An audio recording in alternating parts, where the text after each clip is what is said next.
First, I just want you to look at the geographical aspect of this map, and I will speak quite a bit about it.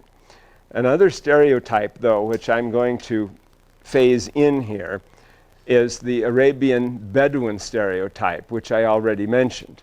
And that was that Islam is a religion that has to do with Bedouins. So another picture that is portrayed by textbook publishers as being a sympathetic one, but which nevertheless produces a lopsided stereotype, is the man praying alone on the sand beside his camel, or maybe with no camel, perhaps just a man or two men praying alone in a wasteland.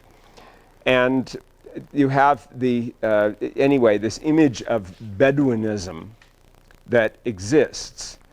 And Bedouinism has not been characteristic of the majority of the Arabs in the Arabian Peninsula at any time in the history of that land, because the possibility of population being maintained by that type of lifestyle isn't very big. You cannot maintain giant populations.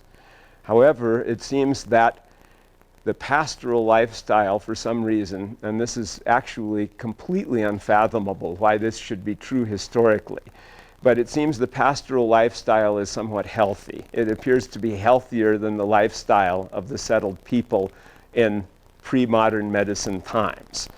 And that meant that there was an excess of population coming from the regions that were followed pastoralism, that is shepherding and so on. And that population would come into the sown, that is, the agricultural land, and it constantly did so from the very beginning of civilization to the end of pastoralism, which has happened now because of trucks and cars and modern civilization. There aren't any nomads anymore, except perhaps in countries where they haven't yet gotten the modern transformation. Like perhaps there'd still be nomads in Niger and Chad and Mali, and there might even be a few even in Afghanistan in spite of all the wars. But that's nearly it. This is a way of life that's dead, and it's certainly completely extinct in Arabia. There's no such thing as people, pastoral wanderers, even in an area anymore. All of the Bedouins, they still raise stock, but they have trucks, and they've become the equivalent of American stock raisers. They don't raise cattle because Arab people don't generally eat beef.